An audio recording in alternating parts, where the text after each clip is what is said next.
Call the police. Sarah Mitchell's whisper barely made it past her lips as she gripped her iPhone with trembling fingers, her other hand braced against the cool marble sink in the women's restroom at Knife Steakhouse. The bathroom was all black tile and gold fixtures, the kind of expensive minimalism that usually made her feel sophisticated. Tonight, it felt like a cage. "Sarah, what's wrong? You're scaring me." Her best friend Keisha's voice crackled through the speaker, sharp with concern. "I think—" Sarah's words slurred slightly, and she blinked hard, trying to focus on her reflection in the mirror. Her dark skin looked ashen under the vanity lighting, her carefully applied MAC makeup suddenly garish against her pallor. "I think he drugged me, Keish. The champagne, it tasted off, but I thought maybe it was just expensive, you know? But my vision's blurring, and I feel wrong." "Where are you? I'm coming right now." "Knife, the steakhouse in Dallas. Highland Park." Sarah steadied herself against the sink. Her emerald wrap dress, the one she'd spent an hour choosing, the one that made her feel beautiful and professional and worthy of a man like Ethan, suddenly felt too tight. "Before I came in here, he had his hand on my thigh, under the table, squeezing, and when I tried to move away, he just smiled and ordered dessert like nothing was wrong." "Sarah, listen to me." Keisha's voice took on the non-nonsense tone she used in her job as an ER nurse. "You need to get out of there right now. Don't go back to that table. Walk straight out the front door. I'll meet you outside." "I can't just leave. My purse is at the table. My car keys." "Forget the purse. Your life is more important than a Michael Kors bag." Sarah closed her eyes, trying to think through the fog settling over her brain. She was a financial analyst. She dealt with numbers, with logic, with risk assessment. But nothing in her CFA certification had prepared her for this moment. Nothing in her 29 years had prepared her for the realization she'd walked willingly into danger, seduced by a Stanford degree and a verified LinkedIn profile. 3 weeks ago, Ethan Morrison had super-liked her on Bumble. His profile was perfect. Too perfect, she'd thought initially. Finance professional at Blackstone, passionate about philanthropy and jazz, looking for something real. His photos showed him at charity galas, on hiking trails, holding a golden retriever that may or may not have been his. She'd almost swiped left. In her experience, men who looked like Ethan, tall, conventionally handsome white men with family money written all over their relaxed confidence, didn't usually swipe right on black women unless they had a fetish or were checking off some diversity box in their dating life. But his first message had been thoughtful. He'd referenced her profile, asked about her work in financial analysis, mentioned he'd also moved to Dallas from out of state and was still discovering the city. They'd texted for days before he suggested a video call. That call had lasted 2 hours. He'd been charming, articulate, genuinely interested in her thoughts on Federal Reserve policy to the best soul food in Dallas. Their first date was coffee at a busy Starbucks. Public, safe, her rules. The second had been lunch at a restaurant she'd chosen. He'd been respectful, funny, never pushy. By the third date, Sarah had started to relax, to think that maybe, just maybe, she'd found someone genuine. Tonight was supposed to be their 4th date. Ethan had suggested Knife, one of Dallas's most upscale steakhouses. "I want to take you somewhere special," he'd said. "You deserve more than casual drinks and appetizers." Sarah had dressed carefully, excitedly. She'd called Keisha beforehand, gushing about how different Ethan seemed from the string of disappointing men she'd dated since moving to Dallas 2 years ago. "Girl, be careful," Keisha had warned. "Perfect is usually a red flag." "You're just jaded because of Marcus," Sarah had laughed. Now, leaning against this sink with her heart pounding and her legs going numb, Sarah wished she'd listened. "Sarah, are you still there?" Keisha's voice cut through her spiraling thoughts. Yeah, I'm here." "Okay, baby, take a deep breath. You're going to walk out of that bathroom, head straight for the exit, and I'll be there in 15 minutes. Can you do that?" Sarah straightened up, gripping the edge of the sink. Her reflections stared back at her. Educated, professional, careful Sarah who never put herself in situations like this. Except she had. She'd done everything right and still ended up here, drugged in a restaurant bathroom, afraid to go back to a table where a predator waited with a smile. "I can do it," she whispered. She pushed open the bathroom door, her heels unsteady on the polished concrete floor. The hallway leading back to the main dining room seemed to stretch impossibly long. Behind her, she heard the bathroom door close with a soft click that sounded too final. What Sarah didn't know, what she couldn't have known, was that someone else had been in that hallway. Someone who had been walking back from taking a business call outside, who'd paused near the bathroom entrance at exactly the wrong moment, or the right moment, depending on how you looked at it. Han Jae-min had heard 3 words through the gap in the bathroom door as he'd passed. Call the police. The voice was female, young, desperate, and for Jae-min, those 3 words were a trigger, a reminder, a chance at redemption he thought he'd never get. He'd frozen in the hallway, his hand still holding his iPhone, the business call he'd just finished, forgotten. For a split second, he was back in Seoul 3 years ago, standing in a hospital room looking at his sister, Min-ji's unconscious form. The doctors had said she'd survive the overdose, but the woman who eventually woke up wasn't his sister anymore. The bright, fierce Min-ji who dreamed of being an architect was gone, replaced by someone fragile and haunted, someone who flinched at loud noises and couldn't bear to be touched by men she didn't know. "Sir?" One of his associates had appeared at the end of the hallway, concern on his face. "Is everything all right?" Jae-min had held up a hand for silence, listening. He'd heard water running, soft crying, and then the bathroom door had opened. The woman who'd emerged was beautiful, that was his first thought. Dark skin, natural hair pulled back in an elegant bun, an emerald dress that spoke of careful consideration. She was clearly in distress. Her pupils were dilated, her movements uncertain, her breathing shallow.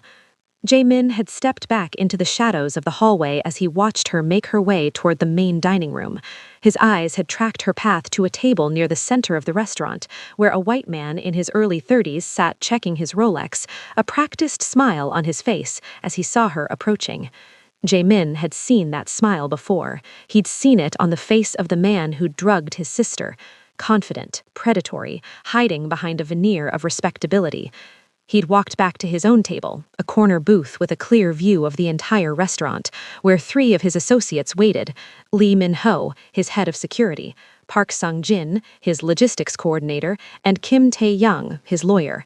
"We have a problem," Jae-min had said quietly, settling back into his seat. His midnight blue Tom Ford suit was immaculate, his Patek Philippe watch catching the low light. To any observer, he looked like any other wealthy businessman conducting a dinner meeting. Table 12, the woman in the crimson dress. She's in trouble. Min-ho had glanced over discreetly. "You know her?" "No, but I know what I heard, and I know what I'm seeing." Jaemin's jaw had tightened. "We're going to wait. We're going to watch, and if what I think is happening is actually happening, we're going to handle it." Now, as Sarah made her way back to table 12 on unsteady legs, Jaemin watched every movement. He saw her reach the table, saw her try to smile, saw her reach for her purse, and then he saw Ethan's hand shoot out and grab her wrist. Sarah's first attempt to leave was met with immediate resistance. "I'm not feeling well," she'd said, forcing the words past her numb lips. "I think I should go home." Ethan's smile hadn't wavered, but his fingers had tightened around her wrist with bruising force. "Sit down, Sarah. We haven't had dessert yet." "I really think I need to—" "I said sit down." His voice had remained pleasant, conversational, but his eyes had gone cold. "You're being rude. I made reservations here weeks in advance. The least you can do is stay for the full meal." Sarah had felt her legs giving out anyway, the drug in her system making the choice for her. She'd sunk back into her chair, her wrist throbbing where Ethan held it against the white tablecloth. "That's better." Ethan had released her wrist and picked up his wine glass. "You know, Sarah, I've really enjoyed getting to know you these past few weeks. You're different from most women I date." The way he'd said different had made Sarah's skin crawl. She'd heard that tone before, from white men who dated black women, that particular inflection that made her feel like an exotic experience rather than a person. "I'm going to be sick," she'd whispered, and it wasn't a lie. Her stomach was churning, her vision tunneling. "No, you're not. You're going to sit here and finish this lovely evening like a good girl, and then we're going to go back to my place, and you're going to—" He hadn't finished the sentence because a hand had appeared on his shoulder, a strong hand in an expensive suit sleeve. Sarah had looked up, her blurred vision struggling to focus on the man who now stood beside their table. He was tall, maybe 6 feet, with the kind of presence that made people instinctively move out of their way. Korean, she'd registered dimly, perfectly styled black hair, sharp cheekbones, dark eyes that held something dangerous and controlled. His midnight blue suit probably cost more than her monthly rent. "The lady is leaving," the man had said. His English was perfect, barely accented, his voice quiet and absolutely certain. Now. Ethan's face had flushed red. "Excuse me? This is a private dinner. You need to—" He'd stopped talking when 3 more men had materialized around the table, all Korean, all in dark suits, all with the kind of stillness that comes from knowing exactly how much damage you can do and how quickly you can do it. The restaurant had gone quiet. Other diners had looked over, sensing drama. "I'm going to say this once more," the first man had continued, his hand still on Ethan's shoulder. "The lady is leaving with me. You're going to let her go, and then you're going to stay in this seat until my associates have had a conversation with you about your behavior. Do you understand?" Sarah had seen something shift in Ethan's face. Fear, she'd realized. This man who'd seemed so confident, so in control, was suddenly afraid.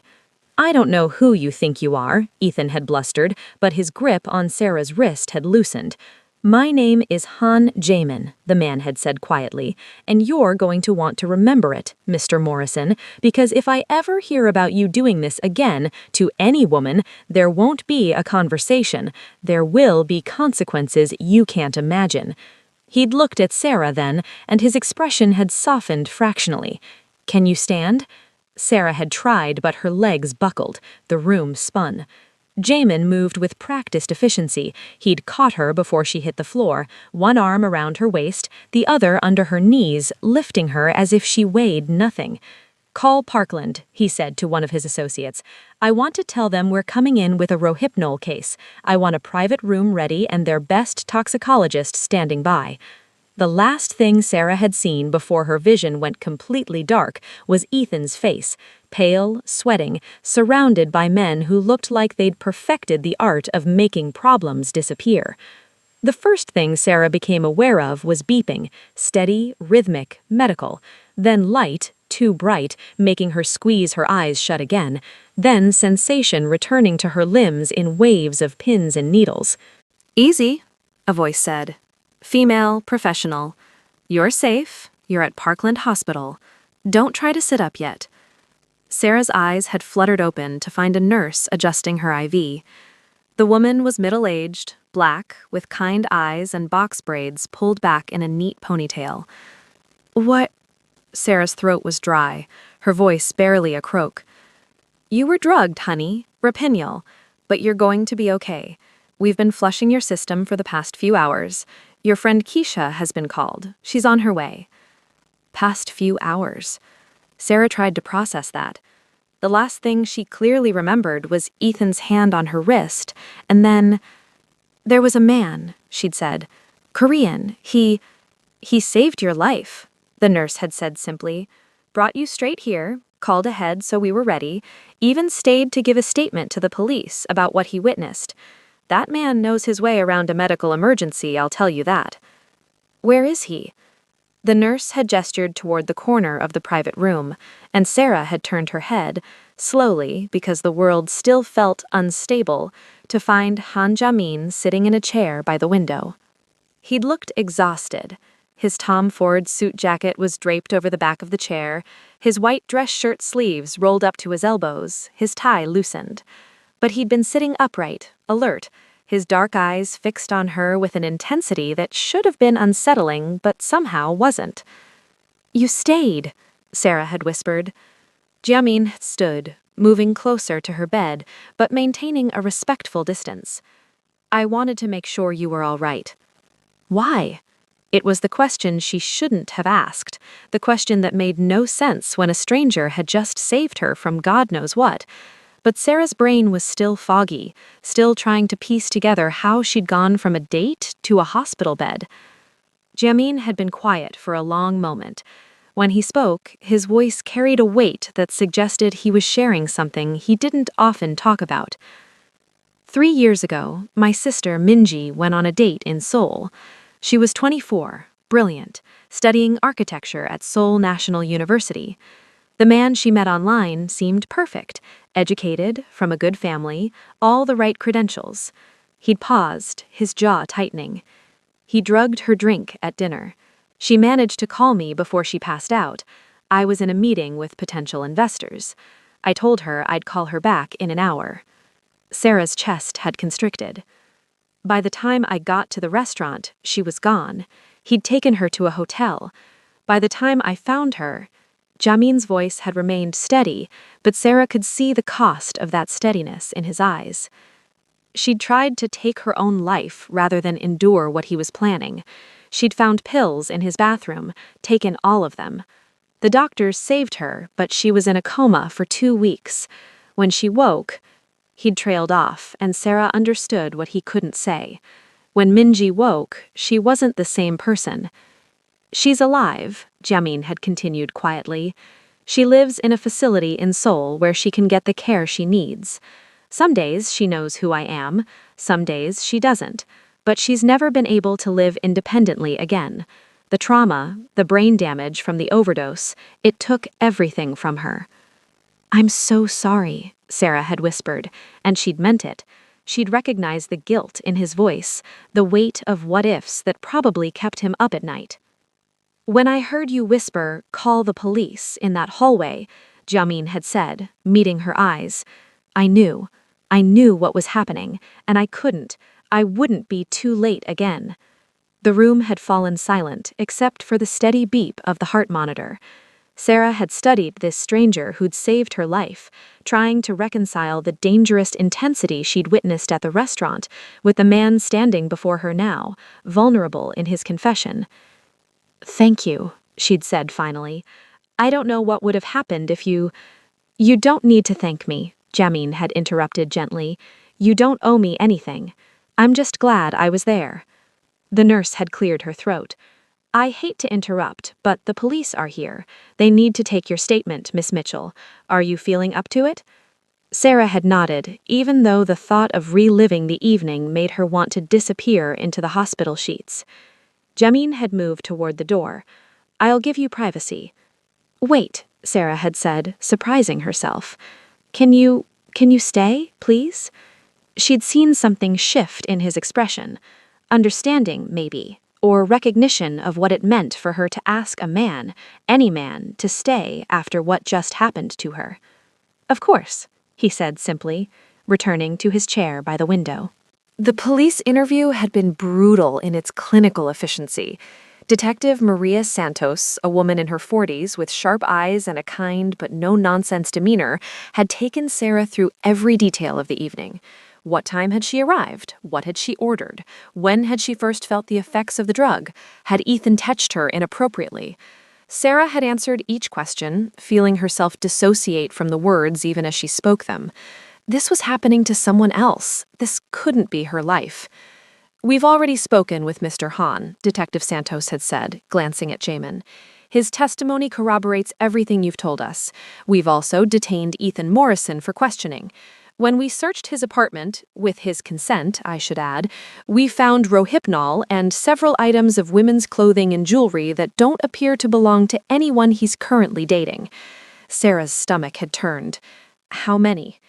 "I can't discuss an ongoing investigation in detail," Santos had said carefully, "but you should know that you're not the first woman to report concerns about Mr. Morrison. You are, however, the first who was able to get away before he could take you to a secondary location. The others," she'd paused, "the others weren't as fortunate." Sarah had closed her eyes, feeling tears slip down her cheeks. She'd thought of all the times she'd second-guessed herself over the past 3 weeks, all the moments she'd wondered if she was being too cautious, too suspicious, too unwilling to give Ethan the benefit of the doubt.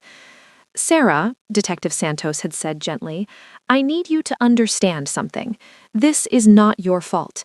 You did everything right. You met in public places, you didn't drink excessively, you stayed aware of your surroundings. This man is a predator who's perfected his approach over years.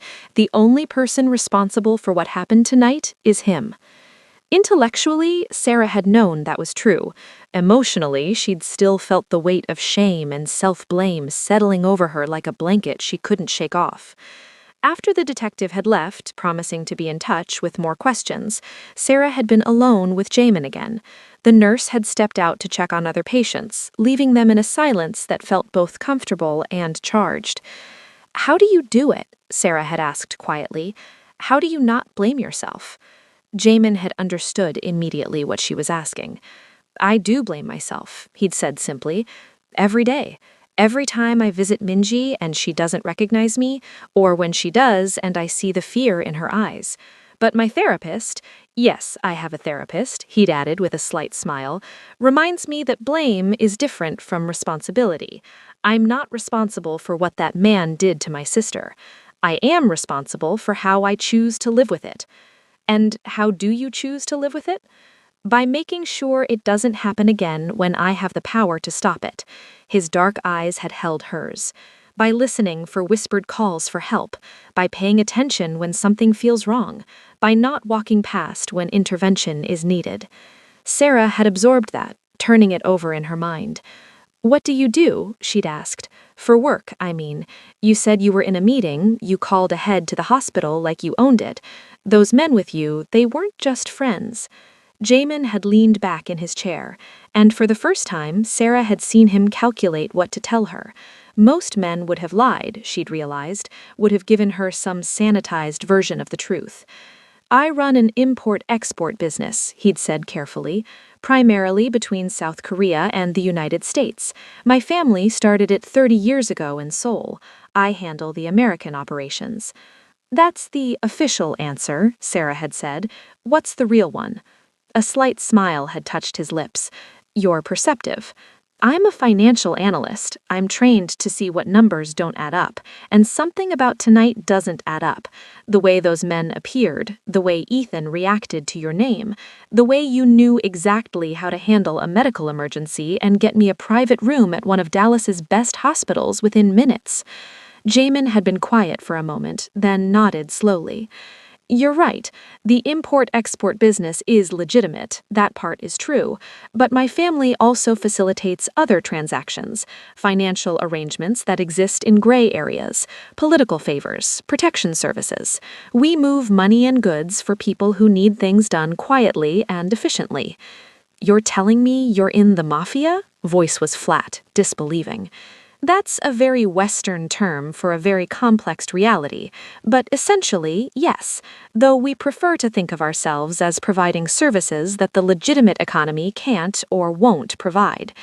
Sarah should have been terrified, should have called the nurse, demanded he leave, wanted nothing to do with a man who'd just admitted to being a criminal. Instead, she'd found herself thinking about the fact that this criminal saved her life when dozens of other men in that restaurant had looked away. "Why are you telling me this?" she'd asked.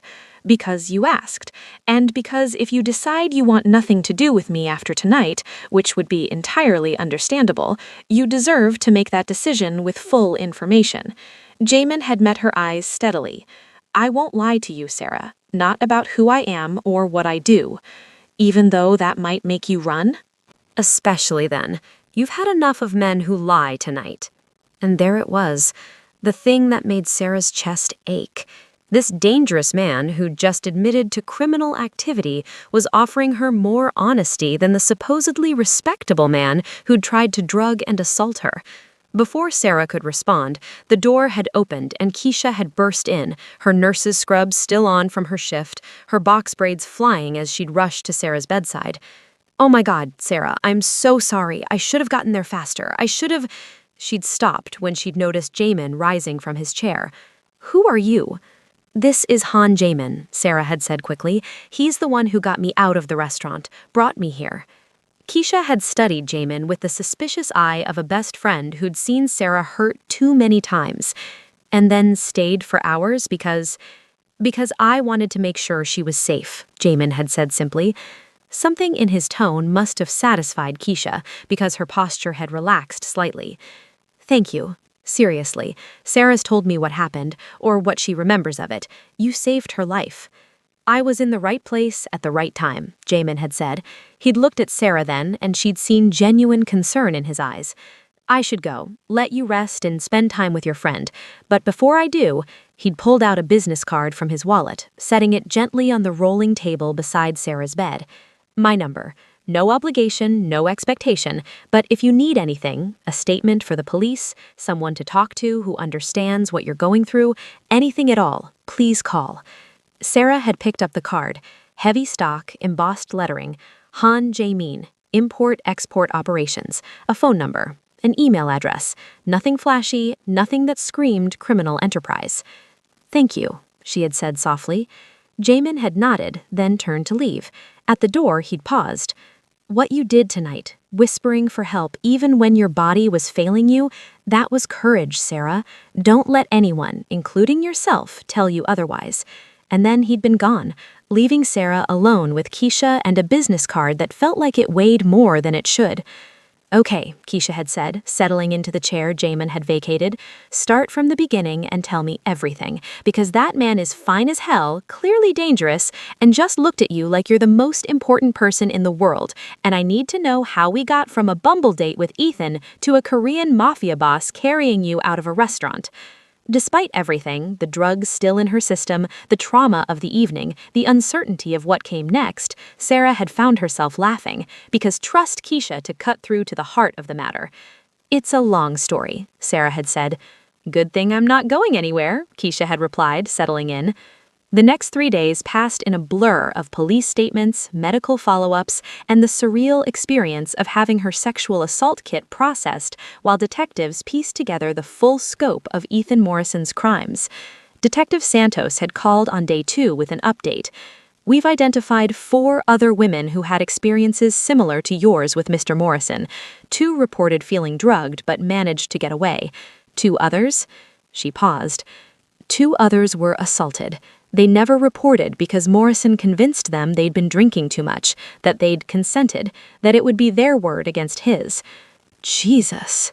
You being willing to press charges gave them the courage to come forward, Santos had said. Your case is going to be the linchpin that puts this man away for a very long time. Sarah had processed that information in the small apartment she rented in uptown Dallas, Texas. She'd taken the week off work, telling her boss she had a family emergency, which wasn't entirely a lie. Her family in Atlanta had been calling non-stop since she'd told her mother what happened, her mom alternating between wanting to fly to Dallas immediately and asking why Sarah kept putting herself in dangerous situations by dating. It's not Sarah's fault, Mama Mitchell, Keisha had said, taking the phone when Sarah couldn't handle another round of well-meaning but ultimately harmful questions. And if you can't support her without blaming her, maybe you should wait to visit until you can. Sarah loved Keisha fiercely in that moment. What she hadn't done in those 3 days was call the number on Han Jamin's business card. The card sat on her coffee table, propped against a candle she never lit, a constant presence she couldn't quite bring herself to engage with. Part of her wanted to call, to thank him properly, to understand why a criminal had shown her more care and respect than any supposedly upstanding man she dated. Another part of her, the part that had been raised on stranger danger and the belief that good people stayed on the right side of the law, was terrified of what it would mean to invite someone like Jamin into her life. On day 4, Sarah went back to work.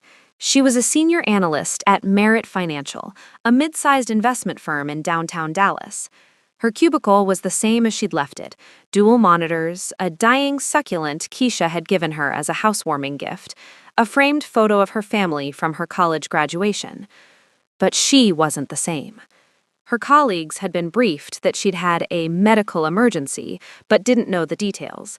They'd welcomed her back with awkward sympathy and gift baskets from Whole Foods, then given her space to settle in.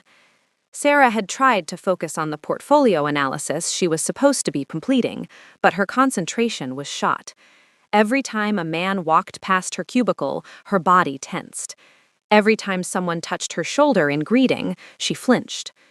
By noon, she'd given up on productivity and hidden in the women's bathroom, crying silently in a stall because this was supposed to be over. She'd survived. She'd gotten away. Why couldn't she just move on?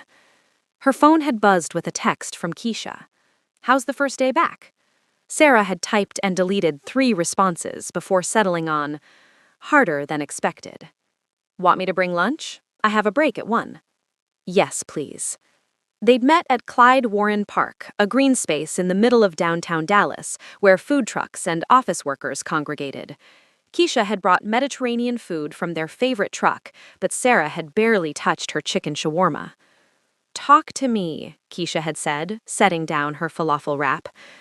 "I don't know how to be normal again," Sarah had admitted. "I keep thinking about what would have happened if Jamin hadn't been there, if he hadn't heard me, if he'd decided it wasn't his business. And then I feel guilty for being grateful to a criminal, like that makes me a bad person or something." "Sarah, honey, you need to let go of this idea that the world is divided into good people and bad people. It's way more complicated than that." "Is it?" He admitted he facilitates illegal activities, that he moves money for people who need things done quietly. That's crime, Quiche. And the supposedly law-abiding Ethan is a serial rapist. Meanwhile, the criminal is the one who saved you, stayed with you in the hospital, gave the police a statement that's helping build a case against Ethan. So maybe good and bad aren't about following rules. Maybe they're about how you treat people when it matters. Sarah had known Keisha was right, but accepting that meant rewriting fundamental beliefs about how the world worked. "Have you called him?" Keisha had asked. "No." "Why not?" "Because I don't know what I'd say. Thanks for saving my life, wanna grab coffee? It sounds insane. As opposed to what you're doing now, which is staring at his business card every night and wondering what if?" Keisha had shaken her head.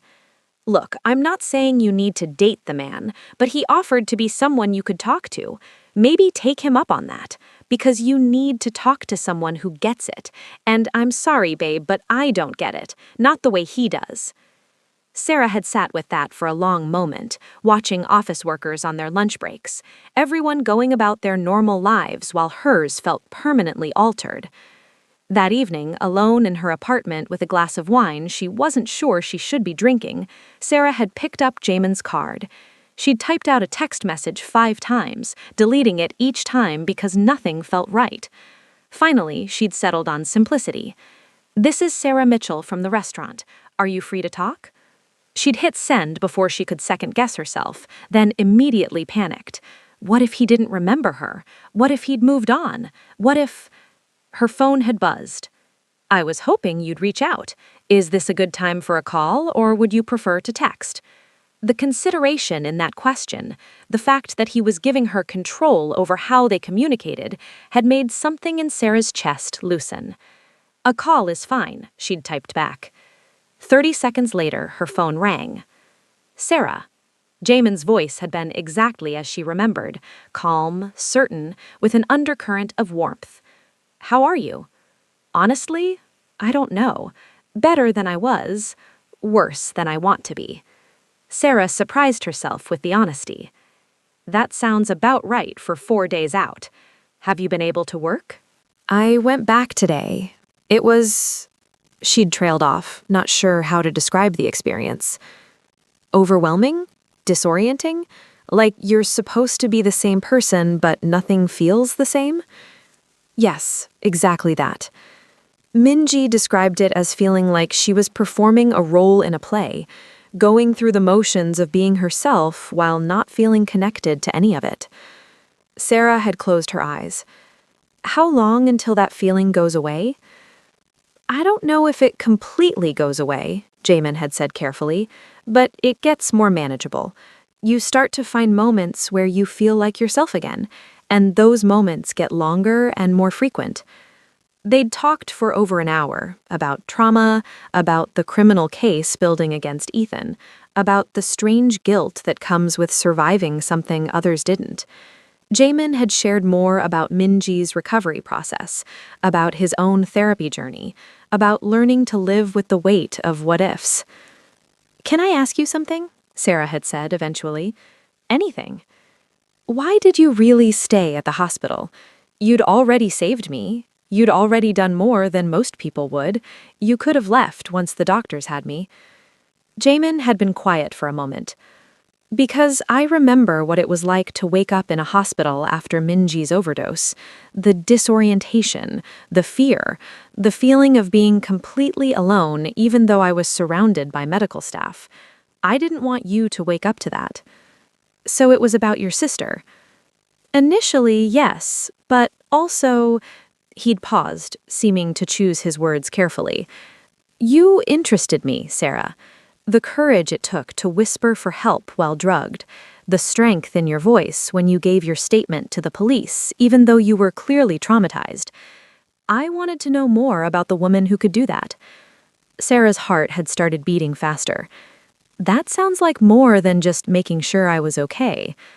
It is, Jamin had admitted, and I want to be clear about that because you deserve honesty. I'd like to see you again, Sarah. Not as someone who saved you, but as someone who'd like to get to know you better. But I'll only do that if it's something you want to. And if it's not, if you'd rather I just be someone you can call when you need to talk about trauma, that's okay too. No pressure, no expectations. Sarah had sat with that, feeling a dozen different emotions competing for dominance. Fear, interest, confusion, attraction, caution, hope. I don't know what I want, she'd said finally.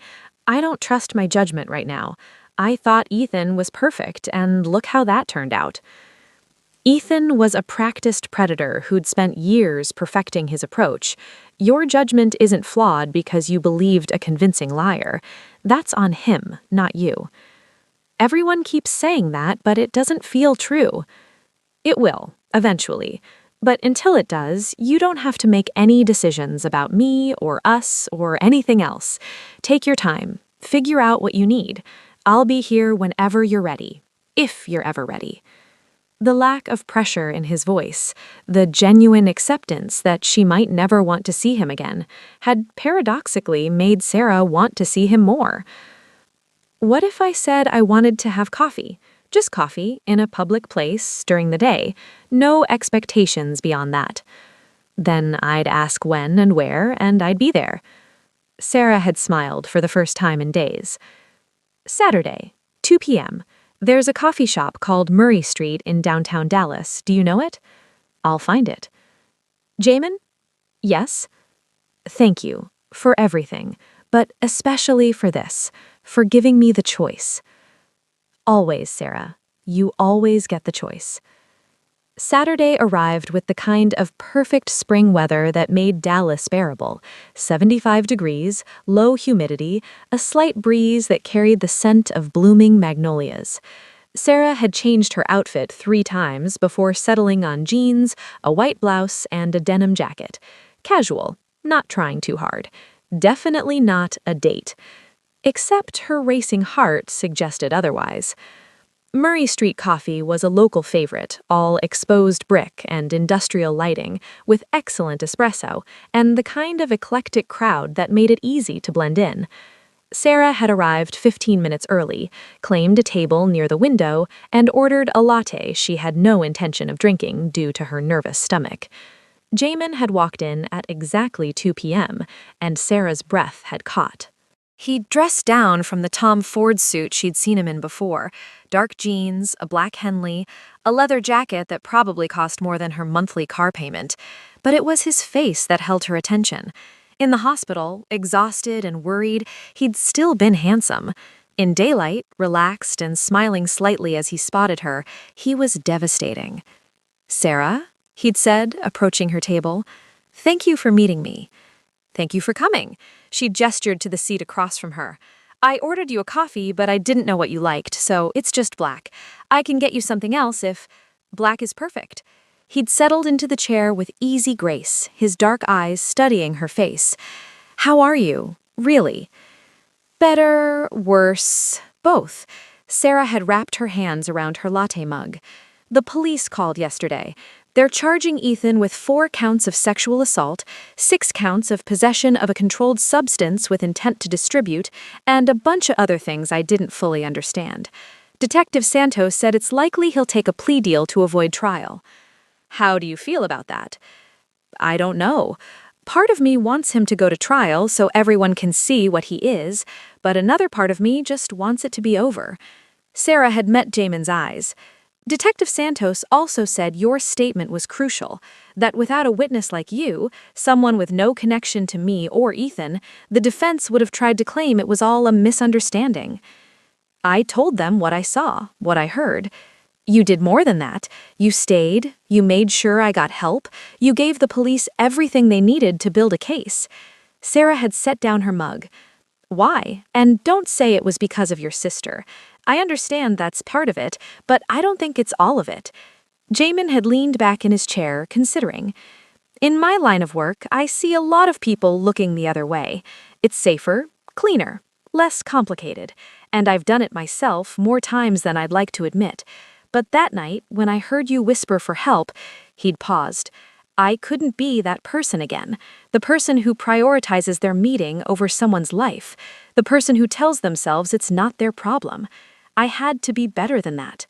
For yourself or for Minji? Both, and for you. The honesty in his answer had made Sarah's chest ache. Tell me about your work, the real work, not the import-export cover. Jamin had studied her for a long moment. Are you sure you want to know? I can't decide how I feel about you if I don't know who you really are. Fair enough. He'd taken a sip of his coffee, then set it down carefully. My father, Han Tae-sung, started the organization in Seoul in the early 1990s. South Korea was developing rapidly, and there was a lot of money moving around, a lot of opportunities for people who could facilitate connections, currency exchanges that evaded certain regulations, import-export operations that served dual purposes, political donations that needed to be untraceable, money laundering. Among other things, also protection services for businesses in certain industries, facilitation of deals between parties who couldn't meet openly, recovery of debts through unconventional means. So you're essentially a fixer. That's one way to put it. We provide services that exist in the gray area between legal and illegal. We're careful never to cross certain lines. No drugs, no human trafficking, no violence against innocent people. But yes, we operate outside the law. And you're okay with that? Jamin had smiled wryly. I don't know if okay is the right word. It's my inheritance, my obligation. In Korean culture, family duty is everything. When my father had a stroke 2 years ago, I came back from Seoul to take over American operations. It wasn't really a choice. There's always a choice, Sarah had said. Is there? Could you choose to abandon your mother if she needed you? Could you walk away from family obligations because they made you uncomfortable? Sarah had thought about her own family in Atlanta, about the expectations placed on her as the successful daughter, the one who'd got her CFA and moved to a big city and was supposed to be living the dream. No, she admitted, I couldn't. Then you understand. Jamin had leaned forward slightly. I won't pretend I'm some noble anti-hero, Sarah. I'm a criminal. I break laws, I facilitate activities that would disgust most people, I operate in a world where violence is sometimes necessary, but I have lines I won't cross, and I try to be better than the worst parts of what I do. Like saving women from rapists? Like that, yes. Sarah had sat with that, trying to reconcile the man across from her with her understanding of morality and justice. Everything she'd been raised to believe said she should walk away, report him to the police, have nothing to do with someone who'd just admitted to multiple felonies. But everything she'd experienced in the past week said that this criminal had shown her more genuine care than any law-abiding man she'd ever known. I don't know how to feel about you, she had said, finally. Part of me thinks I should run, but another part of me keeps remembering how you stayed at the hospital, how you gave me choices instead of making decisions for me, how you're sitting here now being completely honest about who you are, instead of trying to be who you think I want you to be. What do you want me to be, Sarah? I want you to be someone I can trust, someone who sees me as a person, not a project or a conquest or a way to redeem yourself for your sister. Someone who won't lie to me or manipulate me or use my trauma against me. I can be all of those things, Jamin had said quietly. But I can't be someone who operates entirely within the law. I can't be the safe choice. Safe is overrated, Sarah had said, surprising herself. Safe was Ethan. Safe was every man who looked perfect on paper but turned out to be garbage in practice. Maybe I need to redefine what safe means. And what would that new definition be? Sarah had considered that. Someone who's honest even when it's hard. Someone who respects my boundaries. Someone who shows up when they say they will.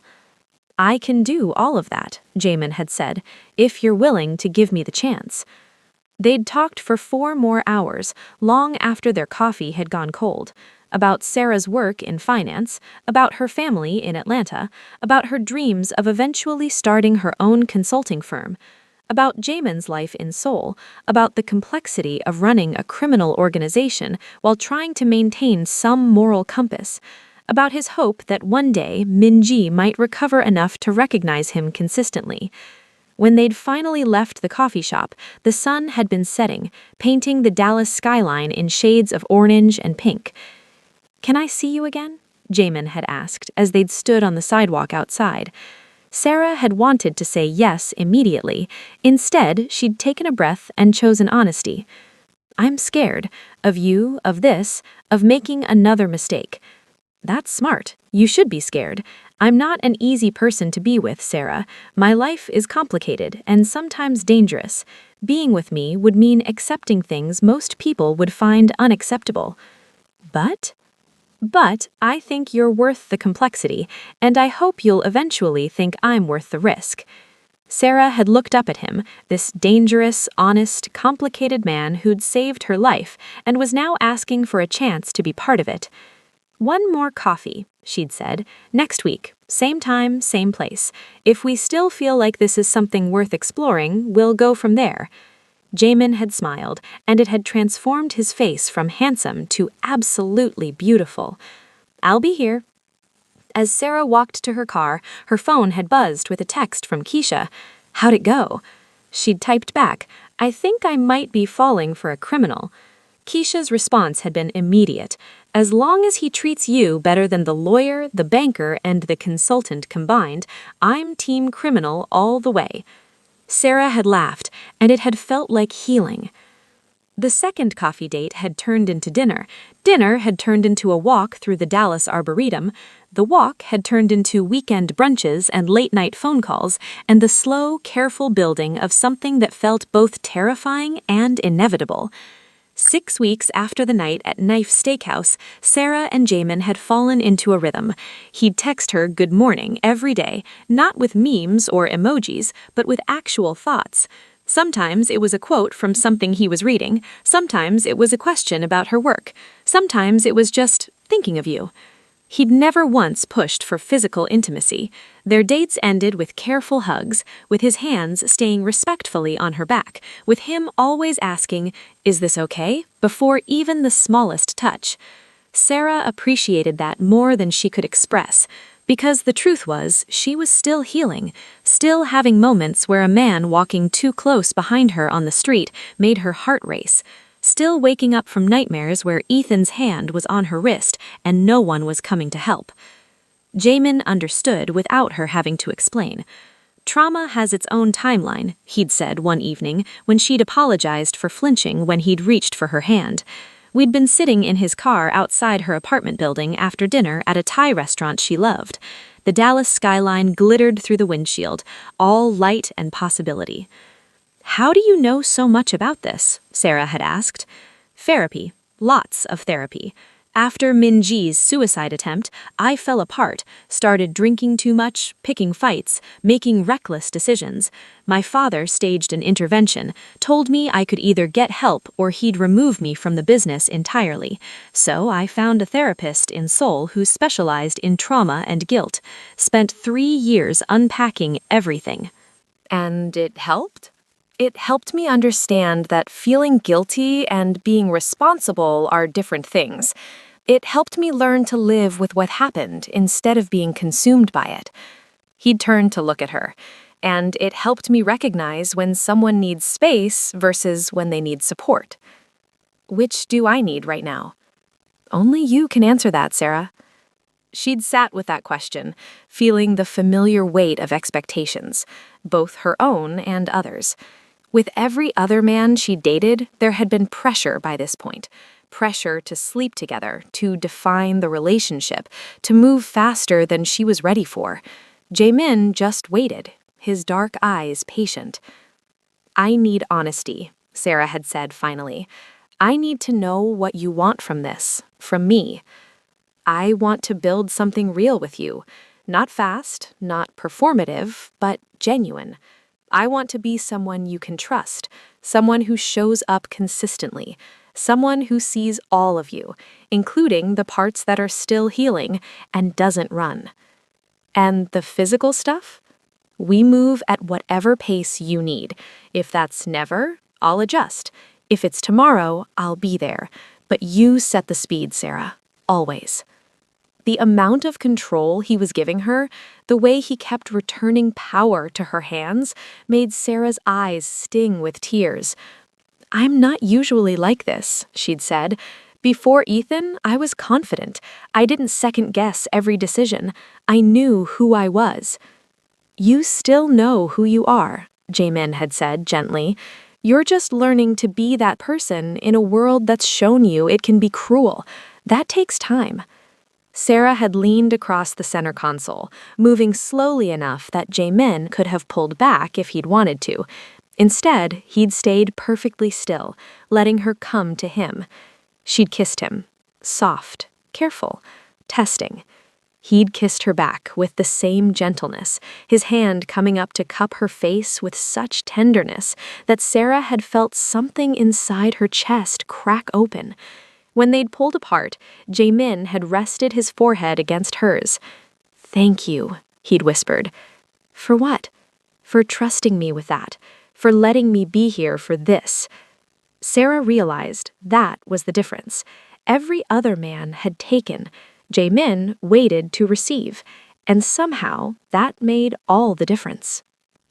3 months into their relationship, if that's what they were calling it, they hadn't exactly defined it, Sarah's mother came to visit.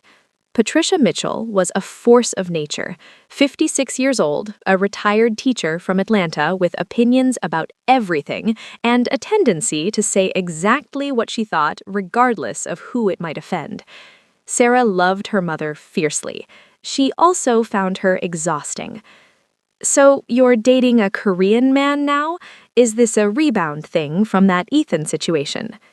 "It's not a rebound, Mom, and his name is Jaemin." And what does this Jaemin do for work?" This was the question Sarah had been dreading. She'd considered lying, saying he worked in import-export and leaving it at that.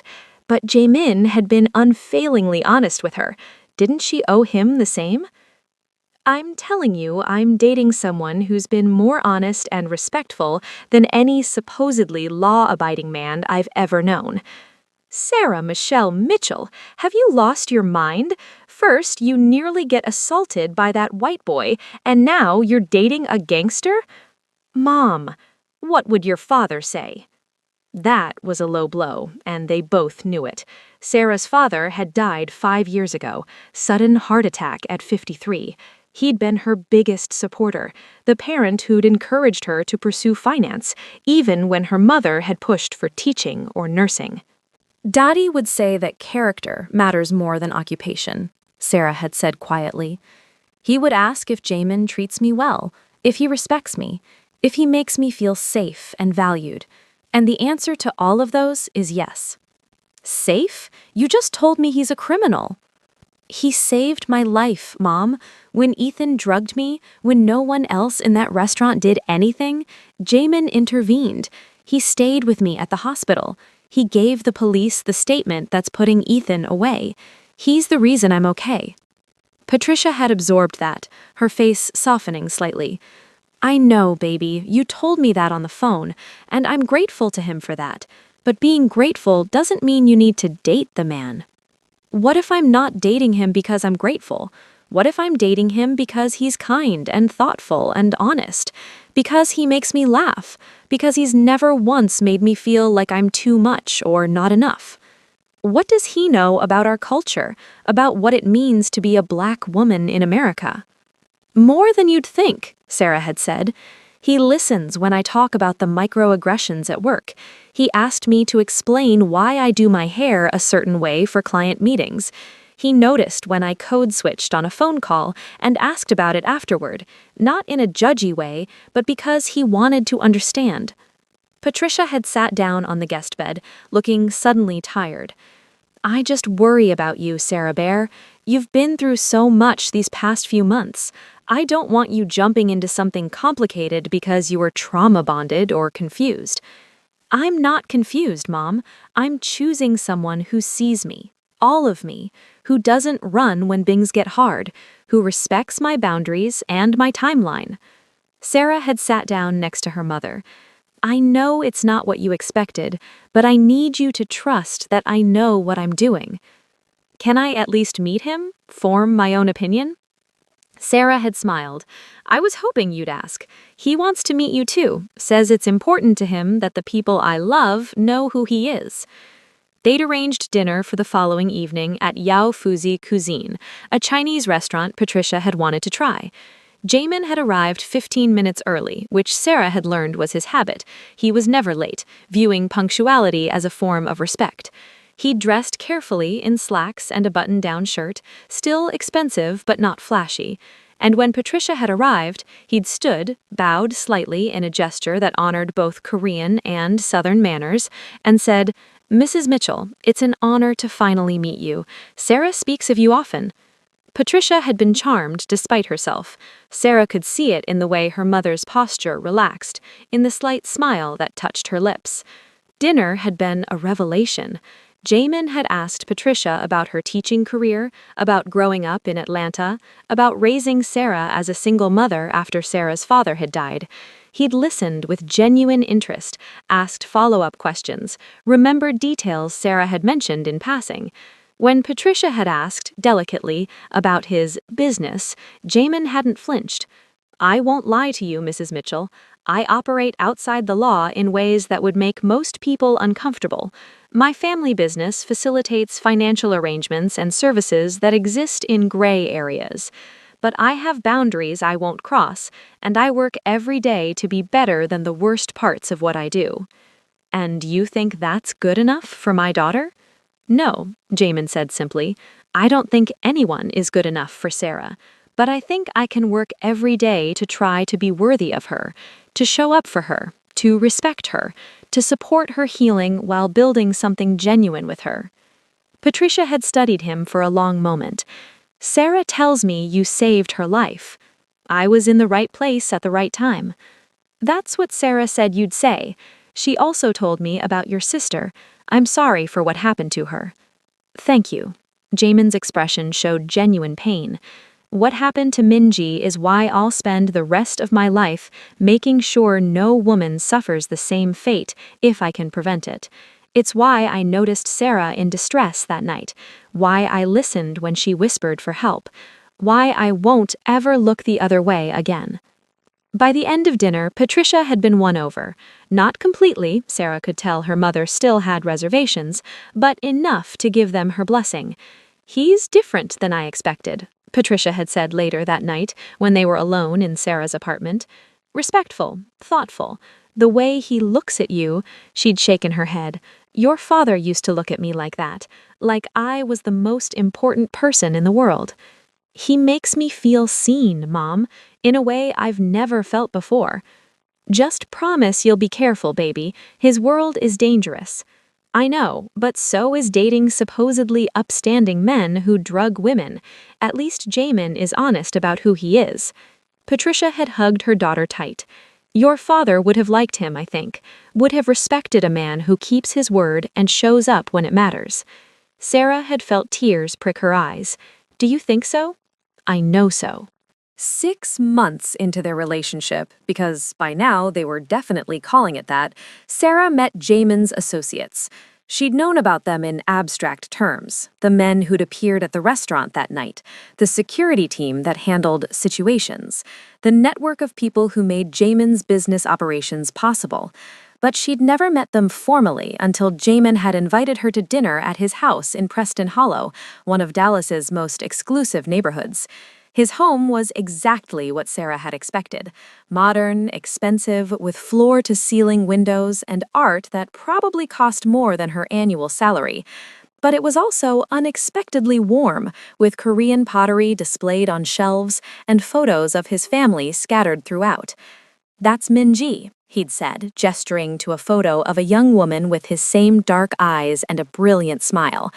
This was taken a month before her attack. She'd just won an architecture competition at her university. Sarah had studied the photo, seeing the life and joy in Minji's face, understanding viscerally what Jamin had lost. The doorbell had rung, and Jamin had gone to answer it. He'd returned with 3 men Sarah recognized from that night at Knife Steakhouse. "Sarah, I'd like you to meet my team. This is Lee Min-ho, my head of security." The tallest of the 3 men had bowed slightly. "Park Sung-jin, who handles logistics." A man with glasses and a kind smile had nodded. "And Kim Tae-yang, my attorney." The 3rd man, probably in his 50s, had shaken Sarah's hand firmly. "It's good to finally meet you properly, Ms. Mitchell," Min-ho had said. "We've heard a lot about you." "All good things, I hope?" Sarah had said, trying not to feel intimidated by 3 men who looked like they could make bodies disappear. "Very good things," Tae-yang had assured her. "Jamin hasn't stopped talking about you for months. It's honestly getting tiresome." Jamin had rolled his eyes. "I'm allowed to be happy." Over dinner, Korean barbecue that Jamin had prepared himself, which had surprised Sarah, she'd learned more about the men who worked for him. Min-ho had a wife and 2 daughters he was putting through college. Sung-jin was engaged to a woman he'd met at church. Tae-yang had grandchildren he spoiled relentlessly. They were criminals, yes, but they were also people. Complicated, flawed people trying to navigate a complicated, flawed world. "Can I ask you something?" Sarah had said during dessert. "How do you justify what you do? Not you specifically, Jamin, but all of you. How do you reconcile operating outside the law with being decent people?" The men had exchanged glances. "The law isn't always just," Tae-yang had said finally, "and justice isn't always legal. We operate in spaces where people need help that the system won't provide. Is that right? I don't know, but I sleep better knowing we have boundaries, knowing we don't traffic humans or drugs, knowing we protect people when we can. Like you protected me," Sarah had said. "Like we protected you," Min-ho had confirmed, "and we'd do it again." After dinner, Jamin had walked Sarah out to his car. They'd sat in the driveway, the Dallas night warm around them. "What did you think?" he'd asked. "I think your world is more complicated than I understood. I think the men you work with care about you. I think you've built something that exists outside traditional morality, but has its own code. And does that scare you?" Sarah had considered that. 6 months ago, the answer would have been an immediate yes. Now, knowing Jamin, understanding his world, she wasn't sure fear was the right word anymore. "It makes me cautious," she'd said, "but not scared. There is a difference." "What would make you scared?" "If you lied to me, if you made decisions about my life without my input, if you used my trauma or my feelings for you against me." She'd met his eyes. "But you haven't done any of those things. You've been honest even when it would have been easier to lie. You've given me choices even when you had opinions. You've respected every boundary I've set. And that's enough for you to be with someone like me?" "I'm not with someone like you. I'm with you, specifically, you, with your complicated world and your traumatic past and your determination to be better than the worst parts of what you do. That's who I'm choosing." Jamin had kissed her then, deeply, thoroughly, with a passion that made Sarah's toes curl. When they'd broken apart, both breathing hard, he'd rested his forehead against hers. "I'm falling in love with you," he whispered. "Is that okay?" Sarah laughed, the sound watery with emotion. It's more than okay, because I'm falling in love with you, too. 9 months into their relationship, Sarah's world at work exploded. Merit Financial, where she'd worked as a senior analyst for 3 years, was going through a merger. Half the staff was being let go. The other half was being absorbed into the new company with reduced roles and uncertain futures. Sarah had survived the first rung of cuts, but her position was being restructured, corporate speak for demoted. She'd gone from senior analyst to junior analyst, from leading projects to supporting other people's work, from a salary that made her student loans manageable to one that barely covered her rent. She'd come home to her apartment and cried for an hour before calling Jamin. I worked so hard, she'd said, her voice breaking. I did everything right. I got my CFA, I put in the hours, I built relationships, and it doesn't matter. They're treating me like I'm disposable. You're not disposable, Jamin had said firmly. You're incredibly talented, and if Merit can't see that, they don't deserve you. That's easy to say when you run your own organization. I'm just an employee, Jamin, easily replaced. Then don't be an employee. Start your own firm. Sarah had laughed bitterly. With what capital? I have student loans and maybe 6 months of savings if I'm careful. I can't just start a consulting firm from nothing. Why not? You have the skills, you have the credentials, you know the industry. What you need is capital and clients. Which I don't. But I do. Sarah had gone very still. What are you saying? I'm saying I confront you the capital to start your own financial consulting firm. I have clients who need legitimate financial analysis for their legitimate business operations. I can connect you with people who need exactly what you provide. And you'd be your own boss, set your own hours, choose your own clients. Jamin, I can't take money from you. Why not? It would be a business loan. You'd pay me back with interest if that makes you more comfortable, or consider it an investment. I take a percentage of your profits for the first few years. Sarah had felt torn.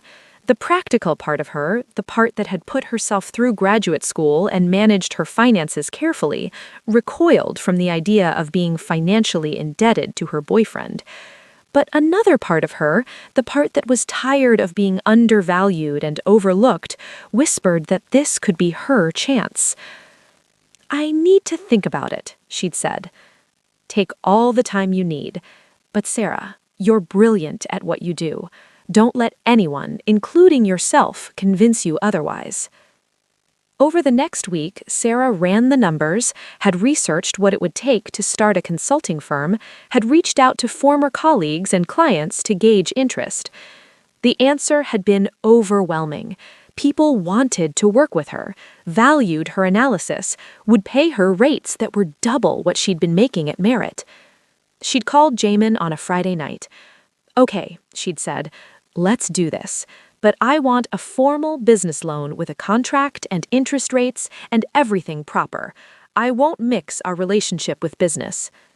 Agreed. I'll have Taeyong draw up the paperwork. 3 months later, Merritt Mitchell Financial Consulting officially launched. Her first clients included 2 of Jamin's legitimate business contacts, a former colleague's startup, and a nonprofit that needed help restructuring their investment strategy. Within 6 months, she'd paid back half of Jamin's loan. Within a year, she'd paid it back entirely and was making more money than she ever had at Merit. I told you, Jamin had said when she'd made the final payment, his eyes warm with pride. You didn't need fixing. You just needed someone to believe in you. Sarah had kissed him, grateful beyond words. Because he was right. She'd needed someone to see her potential and give her the resources to pursue it without controlling her or making her feel indebted beyond the financial arrangement. That was love, she'd realized. Not rescuing or fixing, but supporting and believing. 15 months into their relationship, Sarah got the call she'd been dreading. Detective Santos's voice had been gentle but firm. Ethan Morrison's trial starts in 2 weeks. The prosecution wants you to testify. Sarah had felt her stomach drop. She'd known this was coming, had been preparing for it mentally, but knowing and experiencing were different things. "Do I have to?" she'd asked, hating how small her voice sounded. "Legally, no, you're a victim, not a defendant. But Sarah, your testimony is crucial. The other women who came forward after you, they're terrified. Some have already backed out. If you testify, it gives them courage. It shows Ethan he doesn't have power anymore." Sarah had thought about those other women, about the ones who'd suffered in silence, convinced it was their fault, afraid no one would believe them. "I'll do it," she'd said. Jamin had been with her every step of the way. He'd attended every pre-trial meeting where the prosecution had prepared her for testimony. He'd held her hand during sleepless nights when the nightmares came back. He'd reminded her that her courage in that restaurant bathroom, whispering for help even as her body failed her, was the same courage that would carry her through this. The trial had been brutal. Ethan's defense attorney had tried to paint Sarah as vindictive, as a woman scorned because Ethan had ended their relationship. They'd brought up her dating history, suggested she was unstable, implied she'd fabricated the entire incident. But Sarah had stood firm, had told her story clearly, calmly, with the kind of quiet strength that comes from knowing the truth. And when the prosecution had asked, "Did you consent to being drugged?" Sarah had looked directly at Ethan and said, "No." And he knew that, which is why he had to drug me to get what he wanted. The jury had deliberated for less than 6 hours, guilty on all counts. Ethan Morrison had been sentenced to 15 years in prison. Sarah had walked out of that courthouse feeling lighter than she had in over a year. Jamin had been waiting outside, and she'd walked straight into his arms. "I'm so proud of you," he'd whispered into her hair. "I couldn't have done it without you." "Yes, you could have, but I'm glad you didn't have to." That night, they'd gone back to Jamin's house, had ordered takeout and watched mindless TV, and simply existed together.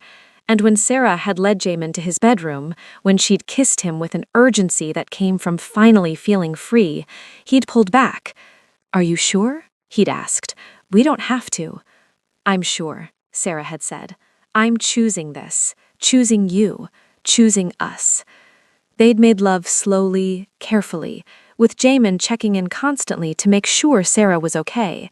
And afterward, lying in his arms, Sarah had realized she'd never felt safer or more seen in her entire life.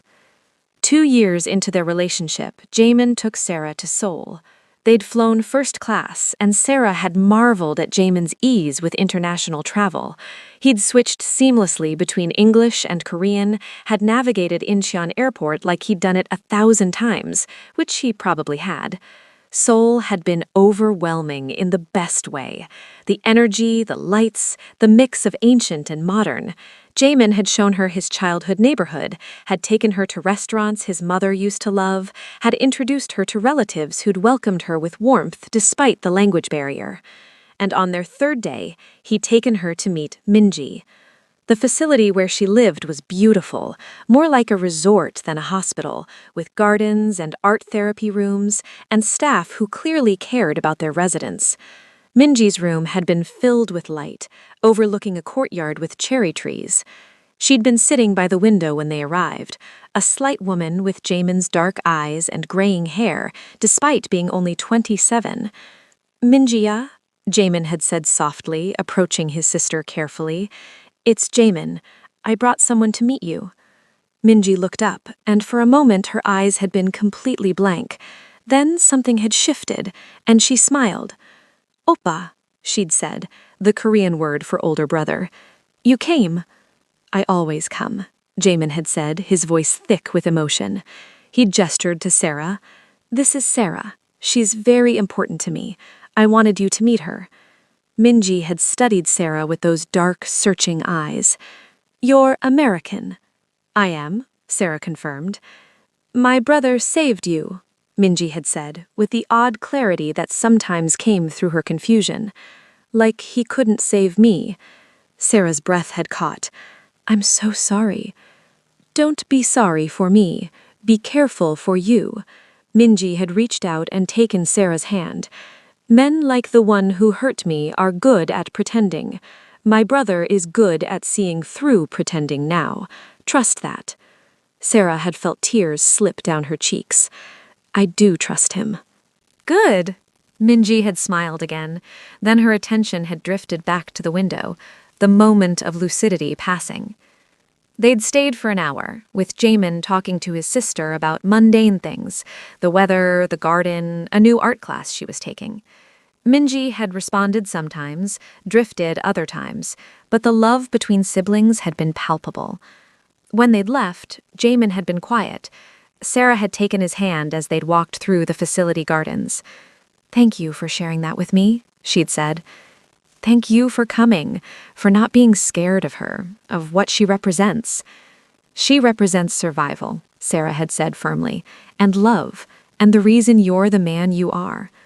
That evening, Jamin had taken Sarah to dinner at a restaurant overlooking the Han River.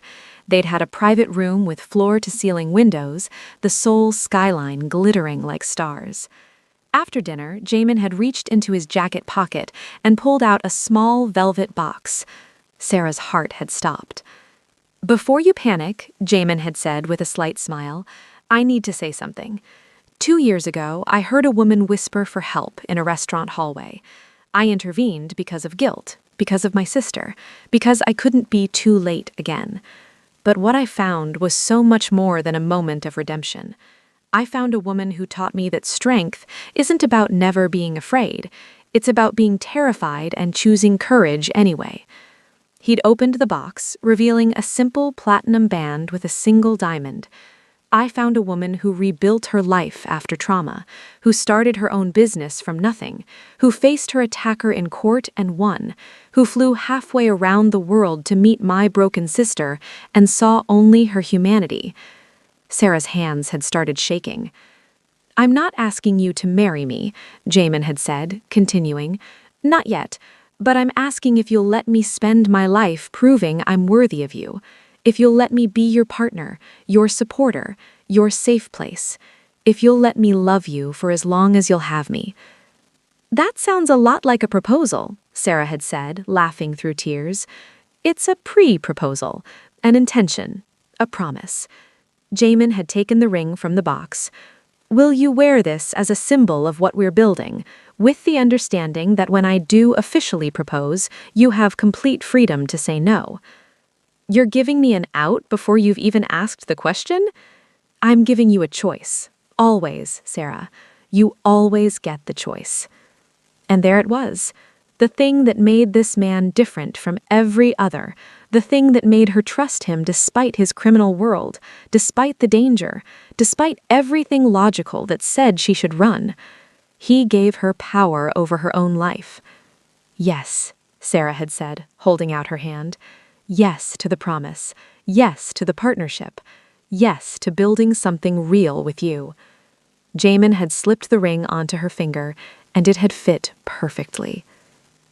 3 years into their relationship, Sarah and Jamin bought a house together in Highland Park. Sarah's consulting firm had grown to include 3 employees and was being courted by major corporations. Jamin had restructured his organization to focus more on legitimate business operations, slowly transitioning away from the gray areas that had defined his father's work. They weren't perfect. They fought sometimes about the risks Jamin still took, about Sarah's workaholic tendencies, about whose family they'd visit for holidays. But they fought fair, with respect and honesty, and they always came back to each other. Sarah had learned that love wasn't about finding someone perfect. It was about finding someone who chose you consistently, who showed up even when it was hard, who gave you power over your own life while offering support and partnership. And Jamin had learned that redemption wasn't a single moment. It was a daily practice of being better, of listening for whispered calls for help, of choosing courage over convenience.